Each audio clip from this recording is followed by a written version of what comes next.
Robin Sharma की book कौन रोएगा आपकी मृत्यु पर का अध्याय 8, अपने दिन की शुरुआत अच्छी करिए। चलिए स्टार्ट करते हैं।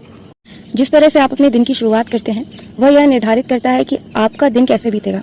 जागने के बाद के पहले 30 मिनट को मैं प्लेटिनम 30 बुलाता हूँ, क्योंकि वे वास्तव में आपके दिन के सबसे महत्वपूर्ण क्षण होते हैं और आगे आने वाले पलों की श्रेष्ठता का अत्यंत गहन प्रभाव डालते हैं। अगर आपके पास यह करने का विवेक और ज्ञान है तो इस प्रमुख समय में आप सिर्फ पवित्र विचारों को अपने मन में लाएं और सर्वोत्तम कार्य करें। आप महसूस करेंगे कि आपका एक दिन शानदार शुरुआत के साथ अनेक सर्वश्रेष्ठ दिशाओं को लेकर आएगा। हाल ही में अपने 2 छोटे बच्चों को सनसनीखेज आइस मिक्स फिल्म एवरेस्ट दिखाने ले गया।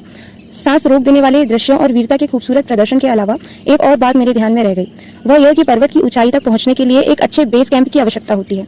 अगर धरातल के बेस कैंप में विराम, विश्रांत और शरण न मिलती तो उसके लिए चोटी तक पहुंचना असंभव था। जब वे दूसरे कैंप में पहुंचे, फिर वे कुछ हफ्तों के लिए अपनी ताकत को वापस लाने के लिए बेस कैंप में वापस आ गए। जैसे ही वे तीसरे कैंप पर पहुंचे, वे जल्द ही चौथे कैंप पर पहुंचने की तैयारी करने के लिए फिर अपने बेस कैंप में वापस आ गए। और जब वे 5वें कैंप पर पहुंचे, तब वे फिर से पर्वत के नीचे अपने शरणालय में आ गए, जिससे वे अपने आप को पर्वत के शिखर तक पहुंचने के लिए तैयार कर सके। उसी तरीके से मैं सोचता हूं कि हम सबको व्यक्तिगत ऊंचाइयों तक पहुंचने के लिए, अपनी दैनिक चुनौतियों पर विजय प्राप्त करने के लिए इस प्लेटिनम 13 के समय में अपने बेस कैंप जाने की कोशिश करनी चाहिए।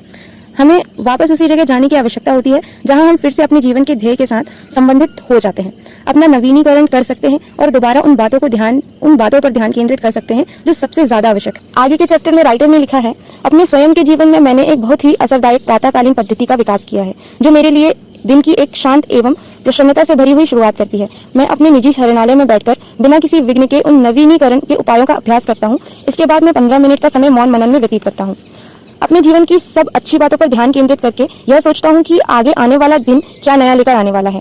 इसके बारे में अपने ज्ञानवर्धक साहित्य से कई पुस्तक उठाता हूँ जो कि अपरिचित सत्य से जुड़े हुए उन सफल लोगों के बारे में हैं जिन्हें इस समय तेज रफ्तार वाले जीवन में लोग भूल गए हैं। उदाहरण के लिए रोमन दार्शनिक मार्कस ऑरेलियस की लिखी हुई पुस्तक meditation the autobiography of Benjamin Franklin, और दूसरी बुक के बारे में उन्होंने बोला हेनरी डेविड थोरियो की लिखी हुई वॉल्डन। इन पुस्तकों के पाठ मुझे उन चीज़ों पर केंद्रित करते हैं जो मेरे लिए वास्तव में जरूरी है, मेरी मदद करते हैं कि मैं अपने दिन की शुरुआत सही कदम उठाकर कर सकूं। और जिस ज्ञान का पाठ मैं उस अनमोल सुबह के समय करता हूं, वह मेरे दिन के बचे हुए कुछ पलों को प्रकाश में सराबोर कर देते हैं। अतः अपने दिन की अच्छी शुरुआत कीजिए, आप जल्द ही एक बदले हुए व्यक्तित्व के स्वामी होंगे। तो ये था रॉबिन शर्मा की बुक कौन रोएगा आपकी मृत्यु पर के चैप्टर 8 का सारांश नहीं बोलेंगे, ये पूरा चैप्टर ही मैंने बोला है।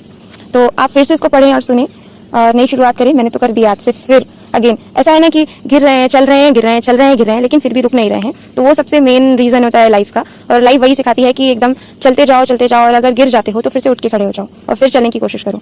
Thank you, good morning.